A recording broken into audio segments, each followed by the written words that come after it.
Hello, everybody. Welcome back to the WTF1 podcast, Brazilian Grand Prix edition. My goodness me, I've been excited for this one. I've received quite a few messages, I don't know if you have as well, on just generally people being excited for us to talk about this race. So here we are, Very Brazilian Grand Prix. Very excited to talk about it. It wasn't exactly 100% full of action, was it? It wasn't an absolute banger from start to finish, but it might. But what a banger at the end. God, what a banger. 3-word race reviews from some fans. We have Skin Whacking Idiot saying, "Is that Gasly?" I don't know where you get these names. Wow. It's crazy. HJ Stoep, Honda McLaren. VVI, sorry for Albon. F1.cringe, better than Hockenheim. And Zepp Burn, signs out of nowhere. Ooh, lots of spicy reviews. McLaren, lots of Honda, and beautifulness at the end of that Grand Prix, wasn't there? Lots of tears for Fernando Alonso. Did you shed any tears? I was for anyone? Pretty emotional at Gasly, to be honest. Didn't Katie, your wife, cry? Yeah, she's a massive Toro Rosso fan, and she was getting a bit emotional at the end. Just when his radio was going crazy, because I think that's the best thing about that race was you saw, and why Formula One will always be such a great sport is that human emotion of it. And one thing I particularly love about Toro Rosso is they always celebrate even coming 5th or 6th like they've just won a race, because a lot of them are former Minardi mechanics who are well known as being the backmarker team and never even scoring a single point for a whole season. So for them to get a podium, two podiums this season. Yeah, it meant everything to them, which was really cool. And Gasly, after the year he's had, wow. Yeah, you could just hear the release, couldn't you, from Gasly? The loudest sound you made a fantastic ever. meme of the Simpsons. I didn't make that. I posted you didn't make the Simpsons? I credited it. Oh, did you not read the credit? He didn't nab it. We never credit on He didn't nab it. Right, Jess, let's start with your 3-word race review. Yeah, so I've gone for Michael Masi MVP. Now, if you don't know, Michael Masi is the race director. And technically 5 words if you break down MVP, but no worries. Come on. I'm Half a point. I'm playing with the rules, massaging the rules as per usual. Because if we hadn't have had that safety car after Bottas's retirement, which came as a shock to a lot of people, I think, because I think a lot of people are like, why can't you say Bottas is the MVP because he's the one that caused the safety car? But he did absolutely everything to make sure that there wasn't a safety car. Including launching it over the grass. Bouncing like a over wobbly the ride from his... I know, it was... But still ended up... Michael Masi called the safety car because I believe they had to still use a crane to winch the car off the circuit. So that was the reason why safety car was deployed. But yeah, I think everyone was a bit surprised and everyone was a bit like, oh, is he just sitting there thinking, oh shit, this race is getting a bit dull. Safety car. The big red. The season's over button. Pretty much. Right, let's just let loose and go chaotic with it. Why not? Do you reckon that actually is the case? No. I think it is. It's the crane. They have to put a full safety car for the crane, no matter how well Bottas did it. And they needed the crane purely because was it that the car couldn't be rolled backwards because of the engine problems? Yeah, because it wouldn't be able to be rolled. It wouldn't be able to put into neutral or whatever. But the thing is, people are quite critical of maybe NASCAR and IndyCar for throwing safety cars a lot. If anyone's watched IndyCar, they'll know that the racing sort of tends to be a race, safety car, another little race, safety car, and then it all kind of comes to this massive end where the final safety car and then everyone's still in the running. It's a sprint finish to the end. That's essentially what this race was and why it made it so epic. It absolutely did. It wasn't the most exciting races up until that point. I actually found it still very intriguing, like other races we've had where we haven't had that much overtaking, but we had 3 viable strategies going on at once. You had Verstappen and Hamilton breaking clear on the softs, and then this is testing my remembering skills because so much happened.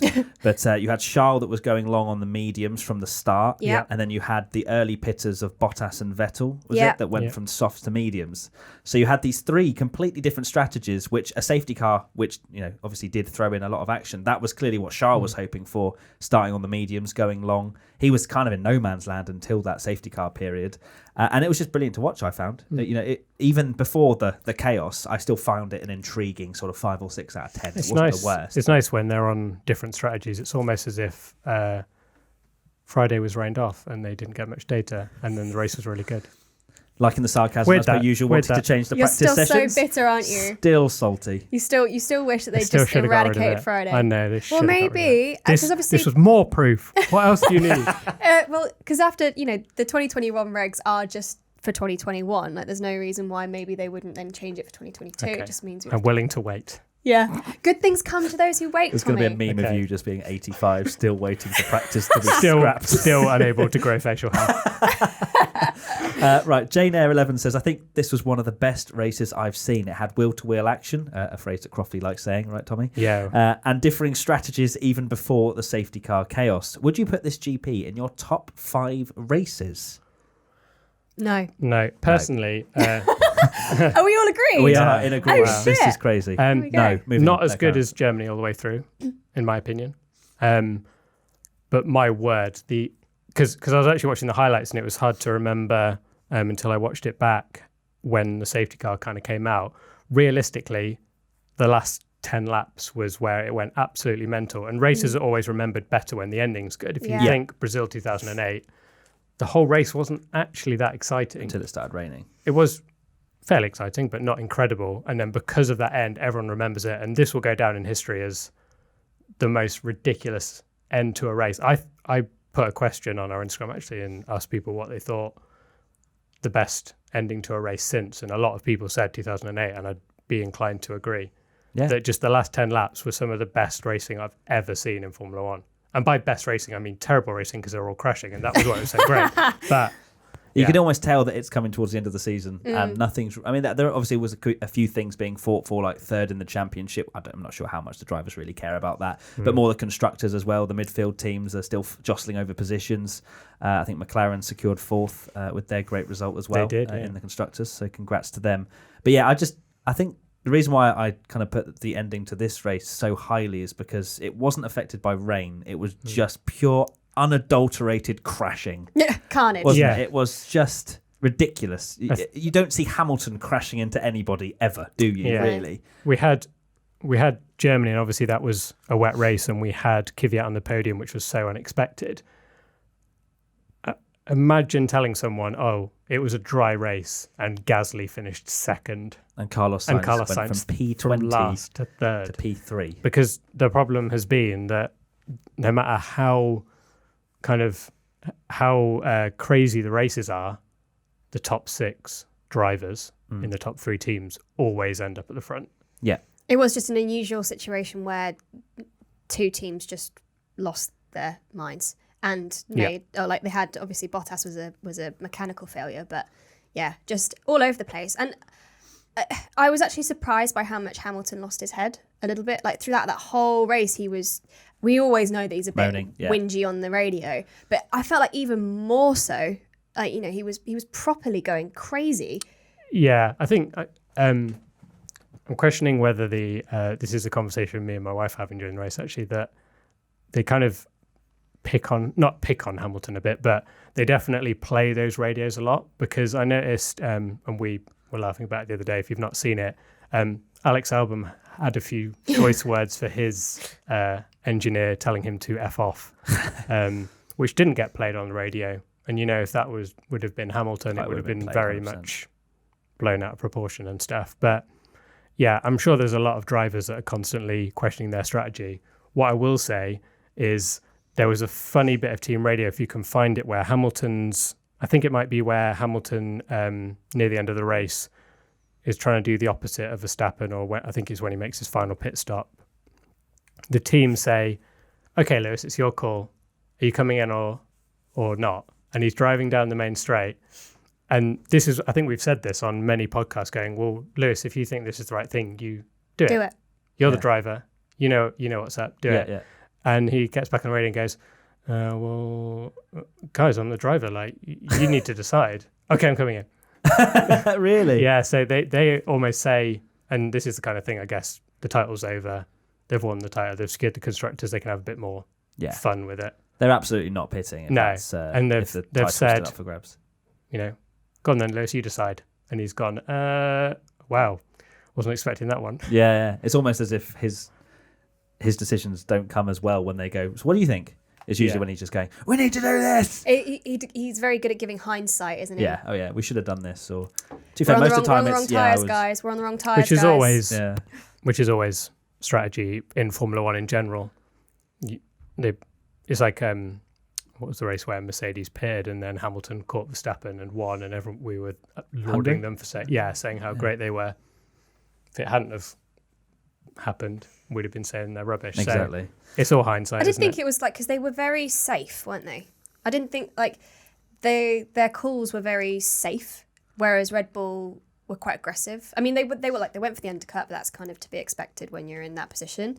I guess Hamilton. But then they were like safe. I think Hamilton at the end went for the kind of all or nothing, which almost was an absolute shocker. Yeah. Because I think everyone thought the race was going to finish behind the safety car, and they've just thrown away a podium. But, if he had got past Albon fairly and cleanly, he might have had a go at Verstappen, maybe. I don't think he would have. He would have been a safe P2 again. But they kind of threw caution to the wind with that final pit stop. And I find it strange that they did stay out with 18, 19 laps to go originally and stayed on the mediums, because they knew. I know that there wasn't particularly much of a differential between the soft and the mediums. It was half a second that Pirelli said or whatever. But Hamilton was on 15, 16 lap old mediums. Verstappen's on softs. If anything, the more aggressive move was to pit for softs as well, surely. Sure. I mean, what I don't know what would have hurt them if they would have pit when Max pitted. Because they told him to do the opposite. But why? I know Red Bull blindingly have the fastest pit stop, but Max was always going to pit. They would have then been on almost like equal terms to fight with Max, whereas they were just going for track position. But Brazil really isn't a track position track, really. No. Not then, especially because if they know that Max is going in, and the field is bunching back up when you've got fresh tyres. It's such a huge advantage. Yeah, exactly. Right, let's get back onto a slight structure, because I know that so much has gone on. We're kind of like, do you want to talk about this? Let's talk about this. Let's talk about this. Ian Rigsby asked a question which we kind of covered, but just as a solid answer from each of us: is the best race of the season better? Interesting. Is this the best race of the season? Is it basically better than the German Grand Prix? Not from start to finish. No, not from start to finish. I don't believe so. I think I've enjoyed the ending more. I got more enjoyment from Brazil than I did Germany. But is that because we had two non-top teams on the podium? Probably helps. Yeah. It's so difficult. Gasly got his podium. I preferred Brazil. I felt like it was nicer to watch actual, not to quite crofty, but wheel-to-wheel racing, which we had more of in this race. There's more wheel-to-wheel racing in Brazil. Germany was just people falling off the track. Yeah, true. Really. So maybe I'd say and Max's moves, and we'll get on to, but I think it was... Okay, so 2-1. Tommy, you lose. Right. My three-word race review is obviously to do with Ferrari because, Tommy told me to, and I was like, fine. My three-word race review is Ferrari ridiculously unlucky. Now, the reason I put that is the actual impact itself, the collision, was absolutely nothing. It's like car made of paper. Yeah, it's like, how did Charles Leclerc's front right suspension just explode from... You see wheel banging so much from wheel-to-wheel racing. Yeah. And nothing ever happens like that. I don't think we've seen that in a very long time, if at all, in terms of just the amount of minimal contact there was. A puncture you'd expect. Yeah, because you could see it kind of knocked breakage. Vettel's tyre off the sidewall a little bit. I think Leclerc's tyre went completely off the rim. His was broken, wasn't it? And then Vettel's just punctured. Yeah, Leclerc's tyre was fine. It was still pumped up, just the suspension had just completely gone. It's insane. I just can't believe that they kind of bumped a bit, and it was almost afterwards that Leclerc's car was just like, nope, and just disintegrated. Because you're right. If they hadn't it wants us to airplay. Why? I just put it in. Never mind. Birch, let's try again. So if you ever come in this room, you can use this television for 0157. Audio listeners, the background's messed up. WTF157 now. I don't know what. I'll turn it off and turn it on again. Oh. Here we go. Carry on. Anyway, you were saying? Yeah, we were you're right. There we go. Hey. Ta-da! You were saying, Matty, about how unlucky it was. Yes. But you're right. I think if that hadn't been so catastrophic in a failure, from a what looked like a harmless collision, there probably wouldn't have been a penalty. They'd have both been on track still, and it wouldn't have impacted them as much as they did. And which is impacting them into next season, because now it's blown out of huge proportion that these two cannot get on.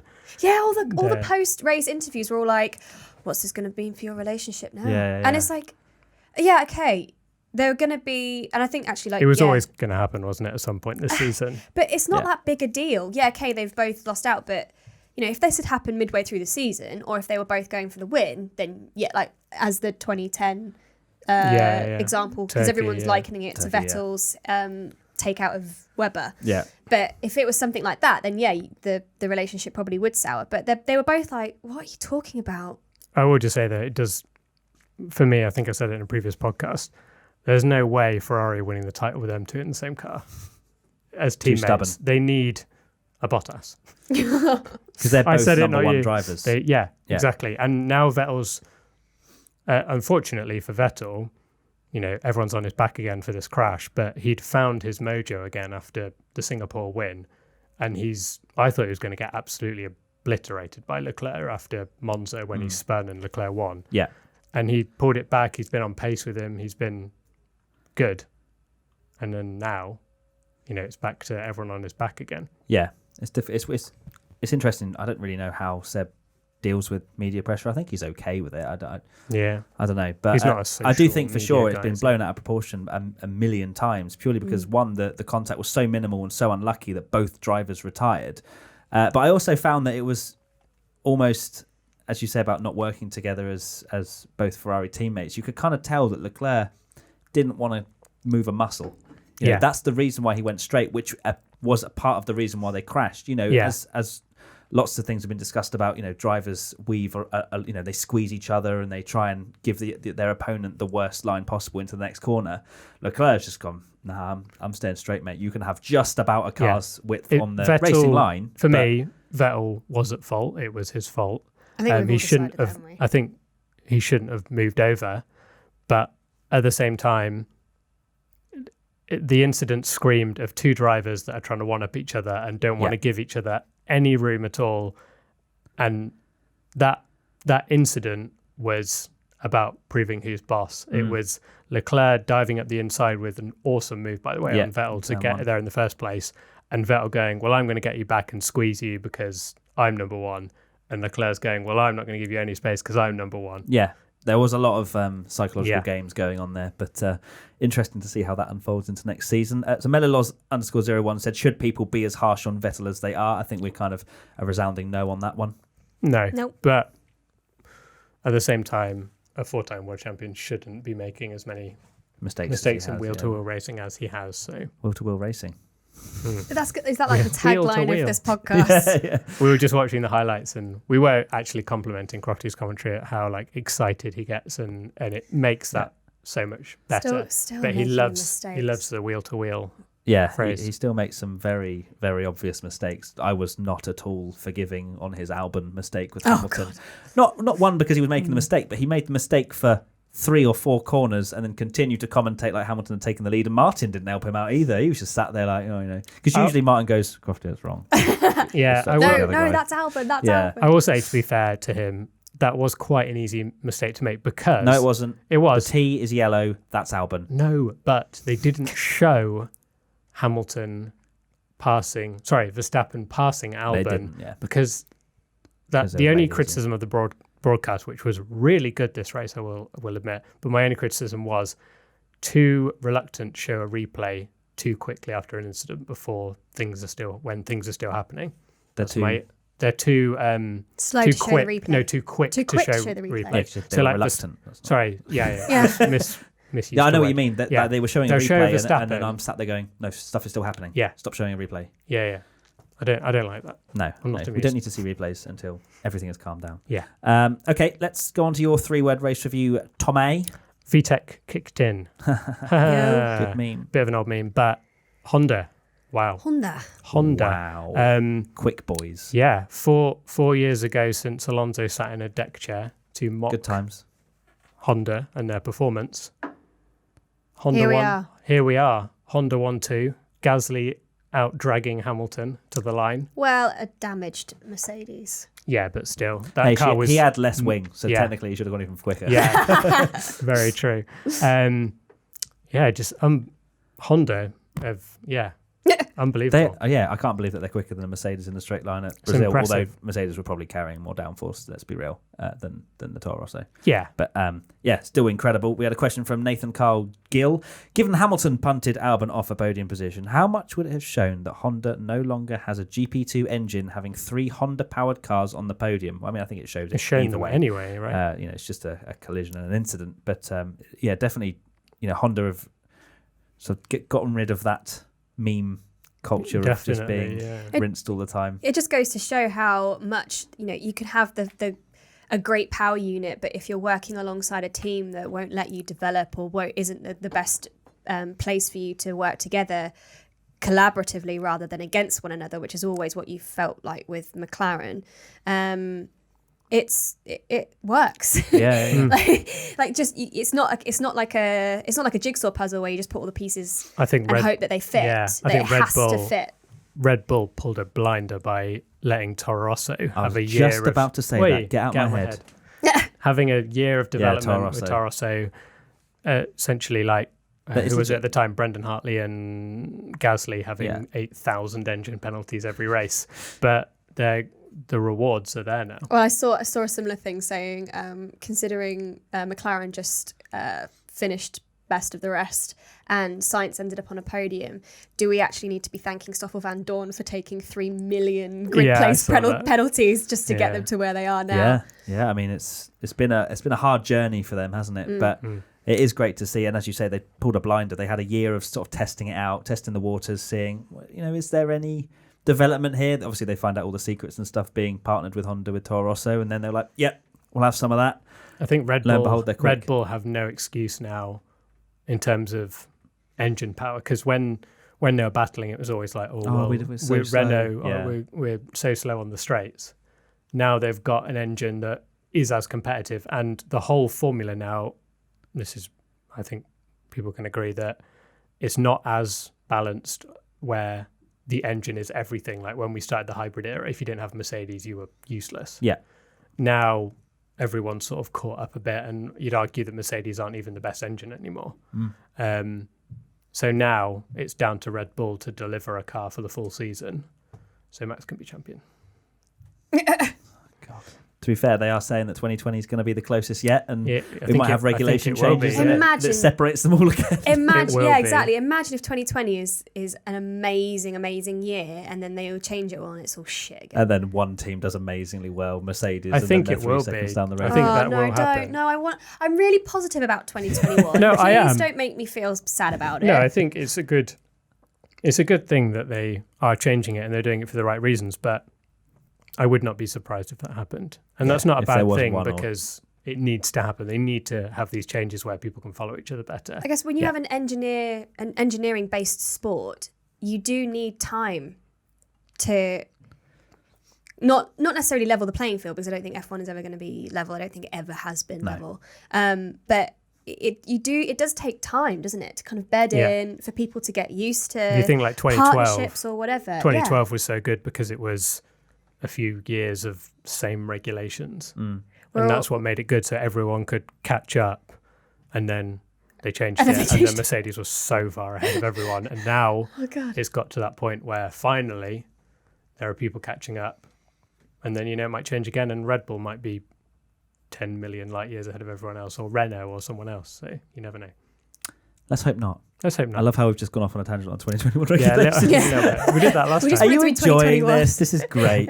Another question, Eskimon1. Don't you think it was just a racing incident between Lewis Hamilton and Alex Albon? Because Alex left such a big hole. Big hole. I space. Agree.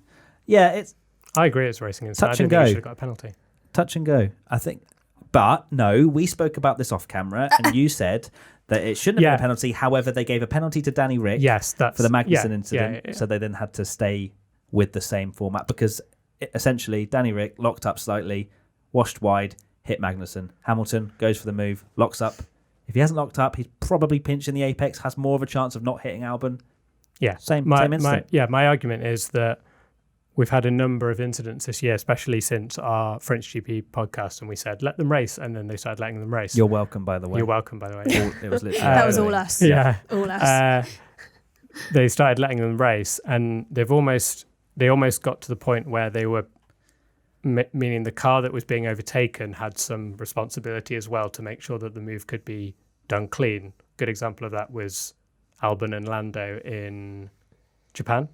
Went for the lunge, and they said that's fine, even though banged wheels and we disagreed on it. But yeah, it's the same sort of thing. Albon left such a huge gap open. Hamilton was rightfully got the inside. It was a little ambitious, but in terms of the rest of the incidents of the season, I don't think it would have been a penalty. But fair. They'd already given But Danny Rick because a of penalty, the precedent so set, they had to. Yeah, that Albon defence of P2 at the time, wasn't it? It just made me think that he's not ready to fight the big boys at the moment. Just the way he was placing the car, he made a mistake off the safety car restart as well, where he had a chance to take the lead if he gets a good restart. He's in the same car as Max. He locks up into turn one immediately, and then Vettel. That's because his race engineer was in then his Hamilton's all over him. head. That's because his race engineer was in his head, and he told him to F off. That would have been the safety car. I think we do. It's hard to. You have to remember he's still a rookie, and his move on Vettel was absolutely incredible. Yeah, he's still a rookie, so give him. I think name another rookie that's been able to kind of bar maybe Hamilton in his first season. There's been very few rookies that have been given the chance, I guess, to fight amongst the big boys, but also that have done it. So yeah, he needs time for sure. I just don't think he is ready at this moment to potentially next year. He's showing everything he needs to. I think he definitely deserved that. But even look at how further along Lando's come since you were talking in Melbourne about how. He kind of let people get past him, and he was a bit like, "Oof, no, don't want to crash out of my first race." And this race, Danny Rick, get off! Genuinely, I stood up and I was like, "Go on, boy," because he got his elbows properly out, and that was awesome. Good. And it was just a shame the rest of his race was a bit screwed by the hards. But it is good. I think these rookies are getting. I mean, George Russell, bless him. Yeah, we don't know. How's he doing? Yeah, 20-0 on Kubica in qualifying. I hope he gets the clean sweep. That would be amazing. See ya, no offense to Kubica fans, but come on. But yeah, I think people kept talking about how that second Red Bull seat is cursed because now two Toro Rossos have had podiums before the second Red Bull seat. That's insane, isn't it? It's very, very odd. I've written down a lot of sort of pointers from, it's not in the document, pointers of just things that happened in the race that I feel like we should make sure we've covered, because I feel like there's going to be comments going, I can't believe you didn't speak about this. Can't believe you didn't mention Hulkenberg. Let's talk about Verstappen overtakes originally. I mean, we're on Red Bull anyway, but the Verstappen overtakes on Hamilton twice. Beauty. Do you want to, I mean, you seem quite excited to talk about it's just awesome that he had the he had exactly. He had the almost win when Kubica wiped him out pretty much, and at that point, Kubica. Apparently he had to hit the brake so hard that he almost went into anti-stall. Really, which would have screwed him massively. I was trying to work out if Kubica hadn't been there, would he still have come out ahead of Hamilton? I don't think he would have. I don't think he would have. He'd have been very close, yeah. And would have had him. And would have had him, yeah. For me, the most impressive thing about Verstappen in that race was when Hamilton was coming to overtake Leclerc. Yeah, he took maybe half a lap to get past him. And when Hamilton got past Leclerc into the final turn, Max just went straight in, no hesitation. Which some people, Bottas, didn't do in that race. Oh my God. I forgot he was in the race. So that was the most frustrating thing to watch. He was mentioned once when he came into pit and then once when he broke down. And that was the entire coverage of Bottas during this race. He's got a plan though. He's got a plan. His plan is to not overtake anybody. Yeah. And just should I give over my Bottas bashing title to you guys? Yeah. I was so frustrated. I couldn't believe it. He was on fresh tyres. Yeah, and couldn't get past shuttle. Welcome to my club. Yeah. It was just I've been here all year. It was just proof in that moment that you've got the two opposite ends of the scale. You've got Max that's just going, I'm going to win this race. Bye. And, he made that move on Leclerc, which put him, I will admit I was very surprised that he got Hamilton down the next corner. Shows that Red Bull is pretty handy on the straight now. I couldn't believe that, because coming out of Yongkao, is it Yongkao it's called? Yeah, I think so, yeah. You're thinking, he's 6/10 back. Yeah. He's not. He'll be close, but he won't go for it. Next thing you know, you're seeing that awesome shot over the camera shot over into turn one, and he's flying up the inside. Amazing move, and then he did another really good move around the outside on the safety car restart. He made Lewis Hamilton look second best. Like, he did, pretty convincingly. Yeah. And if that I know we keep saying it, but that was a world champion drive. That undoubtedly you can't question it. If he's given the right machinery, which, as we were saying, the Red Bull's starting to look more competitive, he'll be taking it to Hamilton next year. And that's exciting, because watching them race was really cool. I'm glad you said that and not me, because I'd have just been branded a fanboy. But just passionate. if you're watching that race for the first time and that's the first race you see, you'd be like, oh, how many titles has Verstappen won? Because he's out there on his own. He just loves Brazil, doesn't he? He just freaking loves Brazil. Yeah. Well, who doesn't? Brazil's an awesome track. If it gets replaced, I'll be very sad. There was talk, wasn't there, of Rio? Yeah. No, have both. No. Do not get rid of Interlagos. You can't. It's so good. There was an interesting point that someone brought up, when we were speaking about the regulations, was the fact that, they're talking about, is it the circuits rather than the cars? Because they race just fine around Brazil. Yeah, it's true. And we've said this before, as well. But Brazil being another example, the classic tracks are ones where we've had really good racing. We've had Germany, obviously that was a little bit more of a inclement weather, but Brazil, Silverstone. It's all the classic ones, the non-Hermann Tilke ones, basically. Well, Bahrain was still not as eventful as the year before, but it was still decent. Bahrain China was all right. Yeah, true. So long. I'm just looking at the recent races. Baku's, not this year, but again previously, Baku's it's been good. solid. Monza was really good. Sochi Singapore was terrible. Spa was decent. Suzuka was decent. Hungary was good. Yeah. Germany was good. Silverstone was good. Austria was good. Yeah, so basically all of them are good. All of them are good. Well, no, I think there's something to be said in definitely it does. Like Abu Dhabi, let's see what that's going to be like. Terrible. No comment. It's going to be the worst race of the season, I think. Yeah. Worse than France. I reckon it'll be up there. Can you remember how bad Abu Dhabi was last year? Was it last year or year before? Every year. No offense, but it usually isn't. No, we had Hulkenberg hanging like a cow last year. Lap one. 2012 was the only good year, I think, where Vettel came from last to title decider. The podium. No, we've had a couple of title deciders. 2010, we will be talking about that in that time when podcast, and we will be discussing it. 2016 was pretty cool, with like Lewis backing everyone up and Rosberg still winning the title. Whenever it's a championship decider, it's solid. It's decent. Yeah. Right. Let's see if we've done everything we've spoken about, because I know that there's comments flying. Well, there's one thing we've not spoken about. What? Carlos Sainz. Hey, I mentioned P3 to P20 to P3. Favorite. In fact, someone asked favorite move of the race. Can you say the name? Because I can't. Where are we? Guel Sinks. Favorite move of the race. We'll say Carlos Sainz's move on Perez was pretty epic. Up the inside of turn one. Oh my god! And he squeezed him as well, wasn't it? Yeah. Went for it. Leclerc did a similar move though into turn one. He did. Yeah. Reminded me of, was it Schumacher? And Kimi, from 2006 when it was Schumi's last race. God. Yeah, I wonder why Matt remembers that one. That was such a good race. I've watched that so many times.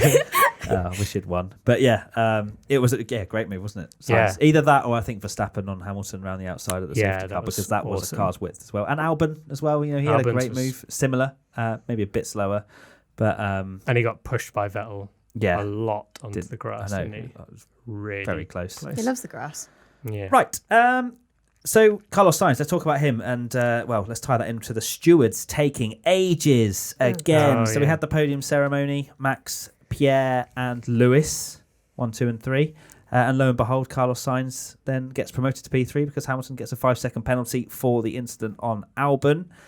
Carlos Sainz does not get the podium that he desires. He gets the podium 2 hours later with his McLaren team. Which was still nice. Yeah, nice touch. But everyone's gone home. So, not great. I mean, they got more coverage, I think, because of that. Yes, very true. It's hard to know. I don't know if I've heard anyone flat out say to Carlos Sainz, what would you have preferred? Because I feel like, when you've got the crowd there and they're seeing you celebrate, it might be a bit more. I think it's more of a memorable moment, isn't it? Whereas this is more of a token. Yeah. Two first-time people on the podium. Yeah. Which is the first time since 1994. Is that real? Yeah. That what, sorry? 2 debut podiums at the same race for the first time. And since that must 94. be the youngest podium for God knows how long. Of all time. Really? Yep. Beating the 2008 Italian Grand Prix by 3 months. Wow. I mean, okay. Jeez. That's why you're a nerdy boy, isn't it? Yeah, that's why you're you. That's why you're here. Yeah. Bring out the stats. Yeah. I found it very weird. I saw a tweet that someone had done betting on the race, and they'd betted that Carlos Sainz would be on the podium, but because he wasn't on the podium, they didn't pay out. No way. It's for the podium ceremony. I'd be absolutely raging. I love that. 150 to 1. I love they found like that technicality in it as well. Well, technically, if you check the results today, it will show you that Carlos Sainz is P3. That's unreal, isn't it? Sounds like Twitter. Sorry, love. Yeah, we won't pay that because it's 150 to 1. But right, so Kieran C35 says, why does it take 2 hours to give out the Hamilton time penalty? So from what I've heard, it's because the stewards have to consider the incidences in order that they were noted, and it took them a wee while to get. So obviously, we've said this before. I don't think this should happen this way, but they give in certain instances they give the drivers the ability to defend themselves, or to at least explain themselves. And so they gave that right to Ferrari for the 2 drivers to explain why what happened. And they went and they were summoned. That obviously takes some time. They then have to deliberate based on that hearing, and then they give that verdict, and then they move on to the next one on the list. And the stewards had a rather long list. Ferrari first, wasn't it? Yeah. Ferrari was the first one. They decided no further action, which is a bit annoying when they take that long to decide no further action. Just decide no further action. Yeah, there and then. And then they had to go through. So the reason why they were they then did the Lewis Albon incident. Yeah. And awarded 5 seconds, which put Sainz provisionally on pole. But then they had a long list of people that apparently had either used DRS under double yellows, or had there was something else, like they'd not slowed down under safety car or something like that, where there was a list of people. 6 drivers, and so they were going through all of those. There was a funny GIF in Internet Special Reactions where it was like just a picture of like loads of people queuing outside a shop, just saying that outside the steward's office. Yeah, actually, so true. Yeah. But again, we've said before that racing incidences should be decided during there and then. Yeah. Especially the fact that Hamilton flat out admitted it was his fault and then didn't even turn up to the steward's office because he was so adamant that it was his fault. My fault. Well, he's won the championship. He's won the title. Give a shit. Who cares? Like, yeah, exactly. Genuinely, he's just like, it was my fault, my bad, sorry. I think he genuinely felt very bad because he knew how much it had cost Albon as well. Because Albon, I don't know if you've seen, F1 recently posted his team radio and he's absolutely heartbroken. Is he? He's just going, no, this can't be real. I don't want to listen to You that. don't want to listen to it. It is heart-wrenching. Okay. So there you go. That's why it took so long. Poor old Albon. Yeah, it was very sad, wasn't it? It shouldn't take as long as the race. No. Ever. No. But that's the second time this year where it's taken longer than the race. Especially when it affects the podium ceremony. We've seen it before where they've slapped out incidents such as Max Verstappen, USA, when he cut the corner. They were like, penalty done, you'll see ya. Yep, Mexico, we've had the same thing, which is a bit more embarrassing. Max Verstappen again. Yeah, he had to come out of the cool-down room. Twice that's happened to him. Yeah. That's happened to Vettel horrible. Before. Yeah. It's like you say, it's because of the queue. I mean, it is good TV Yeah. to see people get like marched out of the cool-down room. It was funny, wasn't it? And then I just replaced. that was Kimmy just turning up like, hey. Yeah. They bring Carlos Sainz up, and then he finds out that he's got a penalty as well and leaves, and then Kimmy goes up. And could you imagine if Kimmy had got on the podium? That would have been... I don't know if I'd have been happier. I think Carlos Sainz was a better story. Yeah, definitely. But yeah, Kimmy as well. Let's have Antonio up there as well. He was close. Everyone. Let's just have all midfield teams on the podium for how long they've stuck up with. Hulkenberg's like, yes, to be honest. I haven't actually let's leave Hulkenberg. No, he was so far off the he podium could never anyway. get there. Wow. I'm not even that harsh. To be fair, that was his chance again. Where was he? Yeah, where was he? Yeah. Nowhere. Even Ricciardo Danny finished P7 and he had a penalty and everything. Where did Sixth in the end. 15th? He finished behind George Russell. Yep. He got a penalty. Oh yeah, he Jesus. got a penalty because Christ. Well, we'll do this in ABCD. Yeah, okay. Sorry. We're jumping ahead of ourselves now. Yeah, this is a bit of a sporadic podcast. I hope you're enjoying it. But yeah, I haven't actually listened to the Alfa Romeo. I listened to Antonio's one, I think it was, but the team radios. Apparently, Kimi finished fourth and was like pretty annoyed. He's like, nothing worked out. Should have been better. And then there's Antonio going, yes, P5. The best thing, it's interesting how Kimi finishes P4 and he's still not happy. Yeah. But I think you have to take that. And they were one of the highest scoring teams of Brazil, weren't they? They were. Second highest. Yeah, second behind Red Bull. That list was insane. Yeah. No Ferrari. Mercedes on 6 points. Yeah. Right. Finally, there's the driver of the day. Didier Lewin says, who was your driver of the day? Carlos Sainz. Verstappen. Here we go. This is where I say Carlos Sainz probably very closely followed by Max Verstappen, but you think Max Verstappen over Carlos because you believe. I believe. And I'm going to quote you saying that you believe that Carlos was a little bit fortunate. No, well. Go on. What? Do it. Right. Say This is my reasoning. We all love the fairy tale driver coming through the pack. He's in a McLaren. He's in a McLaren. Yeah. P20. If the safety car hadn't have come out, he would have finished 7th, which would have been a mega drive. But the safety car came out. He deservedly inherited it because he drove a great race. But my argument for why it's Verstappen is because everything went against Verstappen for him to win the race and he still won it, whereas other people benefited from good fortune. So Verstappen's drive was better because he managed it better. He managed it better. And, he had Kubica trying to wipe him out. He had so many safety car restarts he had to do, and he still bossed it. So Max Verstappen was the deserved winner of the race. Fantastic race. I guess it's more my heart maybe leading the Carlos Sainz to be the driver of the day. It certainly wasn't Nico Hülkenberg. This whole thing of getting Nico Hülkenberg to be driver of the day, no. Who was driver of the day? I missed that. Verstappen. Was it? Was it? It was. Where was Sainz? Deservedly. That was before he'd got the podium, actually. Anyway, it's still P4. Yeah. I mean, come on. But fantastic drives from both of them. And sad to see really good drives from a lot of people. Yes. Which we'll go on to. Gasly as well, P2. Yeah. You just say that, don't you? Yeah. Gasly, P2. But I think Gasly lucked into his podium more than Carlos Sainz lucked into his. Well, he led the midfield though. He bossed the midfield, so he was there. To be fair, he was 6th for most of it, or 7th or whatever it was. Just he was in no man's land. I'd say on the same level of Sainz that yes, he got lucky to get that extra boost, but if he was in the position ready for people to crash, he would have finished 6th. If the Ferraris hadn't crashed into each other, which would have been still a performance. And Gasly would have finished 5th. Sorry, no, Gasly would have finished 6th and Sainz would have finished 7th, I believe. Okay, so but my to head come is saying... from P20 to finish 7th... Yeah. And if you're going to use the argument of he had to overcome like Williams getting in the way of like Verstappen and stuff, Carlos had to make it through the pack. In a McLaren. He did make some very good moves. He did make some very good moves. It's difficult. I'm going to give it to Carlos just purely because I don't think we're going to give it to Carlos. Second time. Yeah. Outvoted. Wow. Sit down. Right. I'm not going to get used to it because I'm about to be very much outvoted in ABCD. Well, before we go into that, we're going to do a quick sponsored shout out to Evo. So we interrupt this wonderful Brazilian GP podcast for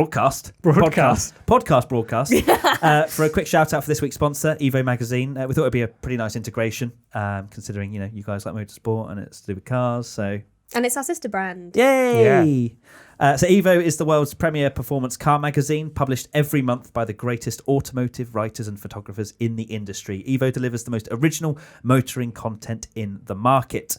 Recent features included driving a track-restored Marussia F1 car, which we shared, didn't we, on our Instagram? Wasn't jealous of that at all. I just watched it. And during the Belgian Grand Prix weekend. weekend. That made me physically ill. I know. I was like, how did you manage this? So that was around Spa over the Belgian GP weekend, and I can tell you now it's an interesting... So is that an actual feature in the magazine? It was a recent feature, in a previous... and there was a video as well. But I guess that's a very interesting. Good indication of what you could expect if you were to subscribe to this magazine. Yeah, mad. So the next issue coming up is the highly anticipated Evo Car of the Year issue, which I actually have heard a lot about, and I don't know much about cars, but that's one of the things I have heard about, which is... says something. It's awards season, isn't it? Yes. Now? So everyone's doing. We love awards. We do. Every year, Evo gathers their favourite performance cars from the last 12 months to do battle over a week of intense driving in the hands of a very experienced road test team. Which car will win? You'll need to check out the Car of the Year 2019 issue of Evo to find out. Now, Order before the 27th of November and get this issue as part of Evo's 21st anniversary special offer, as well as 12 issues of Evo for just £36. It's not $10.99. For each issues. It's just £3 an issue at the same price you would have paid back in 1988. Plus an added extra for all you WTF1 listeners out there. Yeah, you're right. It's not just that. We're going to give you something else. You're going to get a free A3 Evo poster book when you purchase, with 20 individual detachable glossy posters from Evo's favourite shoots, worth £25. Don't say we don't treat you guys. Is that A3 as in welcome. An Audi A3 or No, A3? A3 is in size. Yeah, 20 Audi A3s. No, that's not the case before everyone starts buying it. Who doesn't want 20 free Audi A3s? Yeah. So head to www.subscribe.evo.co.uk/podcast. That's www.subscribe.evo.co.uk/podcast to redeem this special anniversary offer. Remember to order before the 27th of November to guarantee your Evo Car of the Year issue. Can you stop highlighting whoever that is, Anonymous Crow, in the document? Sorry, was that That is me? you. My bad. Can you just get off the document? I'm trying to read it, Tommy, for God's sake. So remember to order before the 27th of November. Do you want to turn my laptop off as well whilst we're here? Yeah. 27th of November to guarantee your Evo Car of the Year issue hot off the press. Plus, as we say, something free. An A3 Evo poster book as an added extra for being a WTF1 listener. Good. We love all of you. Good Christmas gift if there's someone in your life that likes cars. Audi A3s. Audi Audi 20 of A3s. them. Do you want some water now? Oh, baby. So yeah, make sure you go to www.subscribe.evo.co.uk/podcast. I'm sure if you're on YouTube, we'll have a link in the description below. And if you're listening on audio, then I'm sure there'll be something involved in the description as well. So Yeah, or just Yep. go. You've said it or 3 just times. go. Surely you know by now, okay? I'm not saying it again. Right, let's get into A, B, C, D, E, Oh, I had F1. all that time as Are well. you didn't kidding? I? You've been No. sat there listening to our Evo shout out. It's because you told him. No, that wasn't the whole thing. Redo. It's because you told him to get off the sheet, yeah. so he didn't know when his cue was. Yeah, see, I was ready. Do you want me to do it again? Yes, because Yeah, it do you wasn't the want whole me to play thing. again? Now it's time for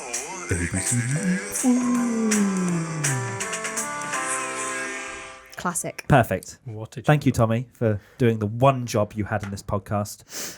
Right, ABCD EF1 time. Let's go into Williams. Oh, here we go. Spicing it up. George Russell. See. Let's get the ones out. No, George Russell's getting an A. He finished P12. Yeah. An I mean, A. only because there were a lot of DNFs. He's Yeah. 2 positions away from points. I don't care what happened in the race. B. I'd give him a B.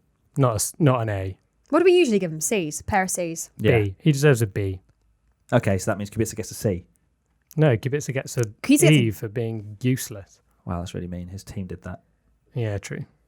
You But said he was that. really far off He the got given the pace. green He light. was still a lap down, even though they unlapped the whole field. He And was a his- lap down after the lap Yeah. 67 Yep. safety car. Yeah. Yeah. Wow. Okay. All right. Cool. F. Yeah. And his fastest lap was a 1:14.5, and George Russell's fastest lap was a 1:13.7. Yikes. 0.8. Damn. Okay. E for Robert Kubica. E. F? Does E? We keep having this conversation. Does E exist? Yes. A, B, C, D, E. F1. That's only because It's not A, B, C, D, F1. Doesn't have the same ring. Don't Alright, question okay. the jingle. Toro Rosso. Daniel Kvyat E. had another comment on YouTube. I think it was in Special Reactions. It's not Kvyat. It's Kvyat. Oh no, never say that. Caveat. We're allowed to pronounce things differently. That is one Come of my on. triggers, actually, What is? when they try and pronounce. Because I think it Caveat. was Ted made a really good point that no one calls Michael Schumacher Michael Schumacher. Yeah. Or Sebastian Vettel. Yeah. So just Danny Kvyat. Just say it get how over you it. want to. Yeah. Okay. Get over it. Anyway, Danny Kvyat. Kvyat. E. Are you triggered? E. E. Oof. Yeah. Where did he finish? In He- the points. Yeah, but He finished in was the points, you're gonna give him so far off the pace. Off He Gasly, didn't yeah. even get into Q2 when Gasly was 6th in qualifying. Okay. E. Okay. Yeah. Whoa, we're being harsh D. this He race. deserves he got points. He can't get an E for points. D. Okay. Yeah, D. D. Okay. D. Pierre Gasly. A star. A star, yeah. A. A star. A. He qualified in 6th. Was it 6th? Sixth. Toro Rosso should Yeah. qualify in 6. What? When Kvyat was 17th. Yeah. His teammate got absolutely. They've had similar qualifying results this season. Okay, more so last season. Okay. But Tell me they what have had- Pierre Gasly could have done extra Extra, yeah. from starting P6 Yes, he and was got finishing lucky, P2. but the only thing you can do in the midfield I think is an A, boss but the just not midfield. an A star. What would you have liked to have seen? Him win? Is that? It doesn't matter. I'm getting outvoted anyway. Yeah, we're going A star. Yeah, Yeah, it has to be. definitely A star, Tommy, what are we giving him? Yeah? A star. We're giving him. Okay. Yeah. Alfa Romeo, Kimi Räikkönen. B. Finished 4th. Yeah. Lucky. So now he's lucky. Oh, Jesus. Is this how we're doing this? Why do we do this segment? Because we just never They drove agree. us. Then we cover every driver so people can't go. We didn't speak about we'll Bob. give him an A. What did you want to go for, Jess? I always give him a B. You wanted to go for a B? Yeah. Okay, B. You need to B say for it into the Kimi. microphone. A B. B for Kimi. Okay, B for B Kimi. for Gio. B for B Gio. for Gio. Yeah. Okay, Sergio Perez. C. Where did he finish? He finished 9th. Where did he start? He started 15th. No. He started 15th. Yeah. It's good, but it wasn't. It's good, Incredible. but it's not science. Yeah. Or Verstappen. Oh God, I think we might miss out Max for this week. Can we just? triple star. No, Can we just he's give not him getting an A star. What? And of course he is. Right. All right, Sergio, we're Perez. going to give a C. C. Yeah. Lance Stroll, D. D. Yeah. Okay. Carlos McLaren, Sainz. Carlos Sainz, A A star. star. Yeah. Thank you. At least we're in agreement with that one. Lando, C. C. Yeah. Oh, I'd have given him a B. That sounded like I'm like Yeah. his Oh, mother or something. Probably old enough to be his mother. cuddle and a B. Why a B? Oh, wait. No, actually, he finished 8th. I thought he was low down there for some reason. How? Did you watch the race? It's not like there was many position changes in the last 10 laps. It's not like I was. Wasn't it weird when he focusing on did Gasly anybody and else freak out Hamilton. when he dropped down the timing order because his Oh, yeah, his transponder break, went? yeah. I didn't missing? notice that. You didn't. Yeah, good No, I old didn't Ted came notice over the pit. And went transponder. I I was- noticed I Ferrari was like, doing why a is he pitting now? 0.2 second pit stop, though. That was a very good Oh pit yeah, stop. That was a great great graphic. I mean, amazing. Okay, so Lando. Yeah, B. Okay, yeah, B. B. Okay, let's go It's for a B B, then. Haas, Romain Grosjean. Get off. Where did he the finish? Planet 13th. Oh, he was running so Yeah, high. he was running again. really high. He had such a good qualifying. Yeah. P7. Yeah, P7, and He got unlucky. He was on the wrong tyre at the end. So C, I'd C. say. Damn it. Kevin, C as well. He got Unlucky to get punted, punted, didn't he? yeah. punted by Danny Rick. Pharisees. Pharisees. Renault, Daniel Ricciardo. Good effort, but just poor execution. I want to say D. Really? D for He Daniel. crashed into Kevin Magnussen. It was a... but still climbed back up to Yeah, 6. exactly. P6 he finished in the end. Yeah. Okay, maybe not a D then. I was going to say B. C or B at least. I'd give him a B. Yeah, let's give him a B. Okay, B. That was Oh just my God, you aggressive. deleted Daniel off the sheet completely. Oh, What? wow. I didn't I'd see give him that. a BN. Who BN. allowed Tommy to play with the sheet? I think This is my I think this is sheet. his own This is sheet. my Yeah, 'cause I didn't impersonal see sheet. Daniel Oh, it is your impersonal disappear, sheet. So Yeah. that's fine. Oh, you got your impersonal sheet. We go, oh, I love Max. Nico Hulkenberg. Nico Hulkenberg. E or D? D. He what was his penalty for? Overtaking under the safety car, I believe. Yeah, I think Yeah. so. Was that a Or harsh, using quite a DRS big by the penalty, safety right? car. Yeah, he got a big penalty. Rookie error for someone that should E. have Who's about been to in Gotta F1 be an E. end their forever. F1 career. Yeah, E. Yeah. E for Oh, I Hulk. think E's a bit harsh. D. We gave Stroll... He finished 15th. where did Stroll finish? He DNF, didn't he? He broke his he ran over some Ferrari debris and broke his Oh yeah, then he was trying to suspension. turn and he was like, oh, His, okay. his wheels just went. Yeah, it was just like a pathetic way of ending the race, wasn't it? It's like, oh, I want to carry on, but I can't. What do you mean? E. Have you not Yeah, watched the E. race, guys? Do you not know where these people finished? How can you possibly grade them? Yeah, no. E. I'm just getting there before you guys do. Yeah, covering off. What? Okay, we'll give him an E. E, okay. An E. An E for Hulkenberg. It doesn't matter. He's only got one race left and he won't care anymore. Red Bull, Max Verstappen. A star. Oh, fanboy. Winning the race comfortably. No, it was a very, very Yeah. good drive from Max. Was. A star. Alex Albon. A. A or B. He left I the guess- door open. It was his own demise. He did so well first half of the But race, his and then it all racecraft kind was of so good in that race. At the beginning. Until the and then all the B. pressure got to him. B, it has to be a B. It's not an A drive. I'm An gonna A go is a with podium. If we gave Ricardo a B though. Who have we given an A? No one. I feel like he goes nicely in the middle of Just because his Daniel name's Ricciardo Alex with a Albon, you want to B. give him an A. subconscious, isn't it? Yeah. You're looking Alex, at his stop. name and you're going, A. Triple A. There's Yeah. a B in Albon. B. Okay, we're He's- dwelling too long on No, this now. he's Maybe. He drove better than Lando. Matt's looking I'm at me waiting like, for you to get... A. Because he... He drove better than You're both Lando. Jess, looking you at have me the now. deciding Oh. vote. A or B. He drove better than Lando, didn't B. he? And Ricciardo. He's in a Red Bull. I'm going to give him an A. Okay. Ferrari, Sebastian rookie. Vettel. Oh, God. Vettel. Sebastian Vettel. Vettel. Pretty bad, really. I don't think maybe a D. D. Yeah, I was thinking D. Savage. Okay. I think it's more his fault, the incident as well. You Start can't give him a PT. good grade. And just got wrecked. Okay. All right. D. Charles Leclerc. C. Obviously he had the penalty. Started 14th. I'd give him a B. It's a decent-ish drive. His He move looked was pretty solid. special. He looked Vettel as solid. well. Okay. And then B. it all got taken I'll apart. happily allow a B for Charles. Yeah, okay. Absolutely. I thought we were going to go for lower than that. Considering there's 3 C's in his name, I thought you might give him a C, Tommy. But No, I'd give maybe him the an trend L. isn't running. And finally, Mercedes, Lewis Hamilton. What are we giving to this bloke? B. C. I would go for a C. He smashed poor Alex Albon. I think So we're saying it was Albon's fault, but then we're like, he smashed Alex Albon. Yes, but he still did it. Yeah. I don't know. Lewis Hamilton. Let me think. He had His some drive was pretty good, to be fair. It was much better than Bottas. Like, so much better than Bottas. Yeah. B. Maybe a B then. Running at the Yeah. front in a car that I know everyone goes that Hamilton jokes that he hasn't got the best car, but that Yeah. wasn't genuinely the best Okay. car in that Yeah, race. let's just go and with he B did then. well. B. Okay, and Valtteri Bottas F. D. Valtteri Bottas, were you even in the race? Yeah, to be fair, he would not overtake Charles Leclerc That on was the fresher most tyres. annoying That's the most thing. frustrating thing. And you Yeah. want to give him a D? What is wrong with you? Yeah, he was. E. Who did we give? A D's probably You don't have to be fine. the stewards. Yeah. You don't have to look at consistency with grading. Just Are we- say what you feel. D. D. Okay, Yeah. D. Fine. D. It wasn't like a I'd love to complete give him and a utter U because of failure. how annoying it was that he didn't overtake when he had so many opportunities to just gut the inside. It was Well, so knowing our frustrating. luck, something's going to come out where some piece of his car was so damaged that it was Yeah. a miracle that he even got it as far as he did, and And he should have we're got all an A so star. harsh Should have on got an him A and- star yeah, because exactly. yeah. We do love you, really. We just want better We from just, you. Yeah, we just don't like some of your comments. It's like that We like Tyra. most of What's that Tyra Banks like? We're all rooting for you. Like, that is genuinely how I feel about Yeah, Bottas. come on, let's get some love in the comments. Right, predictions for Brazil. I said, oh, God, some Oh. juiciness Oh, you coming didn't know, even right? It'll realise rain it. at some point during the weekend. It did. Hamilton off the podium. Yeah, Ding. Does that secure Jesus. me the title? I think it might do. Oh my God, I'm Hopefully going to not. cry. I've won something. Right, Jess, what were your 2? Max will have his redemption moment. Yes. Can I have multiple points for that? Because all they said Oh, afterwards that was such redemption. a trigger. Christian All Horner. they said it Oh, it's again redemption. and It's again. redemption for Max. But Redemption. even before, Yeah. just the whole coverage was, will Max get redemption today? Will it be redemption for Max? I think I should get 2 points. Absolutely. No. That's not how it works. And Ferrari will be off the pace, sparking more rumours. They were off the Half pace, a point, but I would allow. half a point. all right, Yeah. I'll take half a point. Because they were off the pace. Yeah. considering it's a power track in that last sector at least. But there weren't really any rumours, further rumours about the fuel flow issue.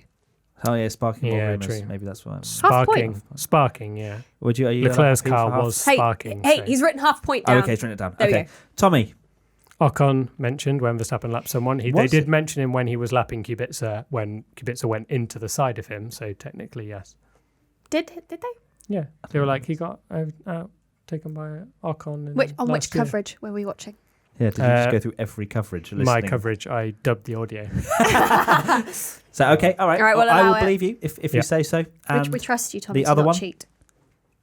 Someone will have a Senna tribute Oh, helmet. wow. I mean, there's yeah, you about may as 3 well. million. You may as well. Someone just did. put Bruno point Senna, down. who drove his in car, the that's cool. parade. Right, Hamilton cool. Well had one. done. So that is 5.5 points for us. Which is good for us. That is ridiculous. We I just mean- want I some mean, we went for solid the points. safest predictions ever. Because we've learned how to do this. Yeah, we predict things that are most likely going to happen. Yep. Okay, Savans, fake Verge25 said Hamilton crashes in qualifying and people start questioning whether he's too old for F1. No. CFC_Craig, Leclerc will get enough points to finish as the top Ferrari driver. In fact, the complete opposite. He get no points. And he's not... What did he say? 19 points ahead of Vettel. Also, not quite enough yet. Oh, is he Not 19 points ahead? He's Okay. 19 Wow. points ahead. So he probably will do, but it's not technically for mathematically. this Going to be one. number 1 for next season. And Cops Peter, exactly 3 drivers will have grid penalties. More. Grid penalties. No, it was only Leclerc. wasn't Charles. Yeah. Is that it? it? Yeah. Carlos. Oh, Carlos technically had grid penalties because he changed his stuff. but he didn't run. He didn't qualify. But he had grid penalty. Yeah, Even he was that's true. 20th. He still Okay, had a that's penalty. 2. Where's the third? Was there anyone else? Nope. You sure? I'm going to check while you do your predictions because I don't think they've been done. Right, predictions for Abu Dhabi. Oh yeah, Matt. Oh, God. Right, Jess, your predictions for Abu Dhabi. There will be talk of how it rained last year. Okay. Yeah. And I was about to say Tommy's then. Hamilton won't win. Okay. Okay. And yours, Tommy? Contradicts yours, really, doesn't it? Yeah, Mercedes 1-2. Oh, no, because Lewis could still finish P2, and technically exactly. both predictions would be correct. Mercedes 1-2 to end the season how it started. Yeah. And Hulkenberg or Kubica will win driver of the day with a pity vote. Guys, please don't do that. Please don't do it. I really don't want you to do it, but I just feel like it will because... Yeah, sorry, Matty, I've just noticed that you're labelled as anonymous shrew in this sheet. Yeah, you're an anonymous crow. I don't know what you are. There's 4 people in this one, apparently. Blobfish. Am I a Kiwi. blobfish? And a squirrel. Do you want me to read the fans one? Yeah, you go for the fans one whilst I think of my second one. Fake Vern25 thinks Toro Rosso will take 5th in the standings from Renault. How many points are they behind? Let's have a look, shall we? Constructors. Toro Rosso on 83, Renault on 91. Well, they've got to get a big score then, and Renault flop Basically again. DNF. But my word, Toro Rosso should not be anywhere near Renault in the standings. That would be so embarrassing for Renault. Okay. Yeah, I'm back now. Where are we? Okay. XX China Ski. Both Hulkenberg and Kubica will DNF in their last race. Yep. And Veloce Esports. Shout out to them and shout out to Justin. I'm sure you're the one that's sent this in. The conversation on Twitter all weekend long will be dominated by people saying that Brazil should be the finale, and they would be 100% correct. I mean, they're not wrong that Brazil was a banger of a finale. I mean, imagine if that was the final race of the season. After the way it started, we'd all be going, I don't want 2019 to end. Exactly. What a season. And finally, my 2 predictions. Red Bull quickest again. Throwing that one out there with the Honda engine being very quick. And there will be 1 or more safety cars in the race. Oh. 1 or more. Basically just hoping to God that there's going to be a safety car so we get some action. Some spice. Yeah. Spice. Just it's fine. Michael Masi is just sprinkling. going to have his finger over that button Yeah, now that he knows it works. I fancy it. Oops. We were saying that he should have like a Mercedes/Ferrari destruct button. Wow. And just blow up the engines. Or for you, just a Bottas blower. Bottas blowing up. Excuse me. I know, I said that. Let's move on very quickly. Right, that's it. There's moving on, and then that's that. That's done. We've done it. Do you have any other additional comments, Tommy? You usually do in your factory of fountain of a brain. Factory fountain. The first Factory Honda fountain of a brain. 1-2 since 1991. Oh, here we go. What else was there? I What else mean, happened? There was quite a lot of interesting facts during the race, but Also need to give a shout out to our That Time When podcast. If you don't listen to it, go listen to it, because we are going to be recording this straight after actually this. So make sure you go check it out. About Abu Dhabi. But a really good one. A very, very good one. Hopefully we'll have another good one next time out. Make sure to check out our sponsor for this video, Evo Magazine. And that is it. Thank you so much for listening/watching. Make sure you give us 5 stars, nothing less, nothing more. And make sure to give us comments, feedback, whatever you'd like to see moving forward. And get involved in the conversation. Thank you to Jess and to Tommy. Thank you. You're welcome. And goodbye. Thank you, Matt. Can you believe we've only got 1 more left of these? That's ridiculous, what? isn't it? Wow, way to dampen the mood, Jess. Right at the Don't end. miss it though. Even though it'd be Jazz hands. 5 minutes because nothing will happen. Just keep waving till we stop talking. Bye. Are we all done? Okay, you're still talking.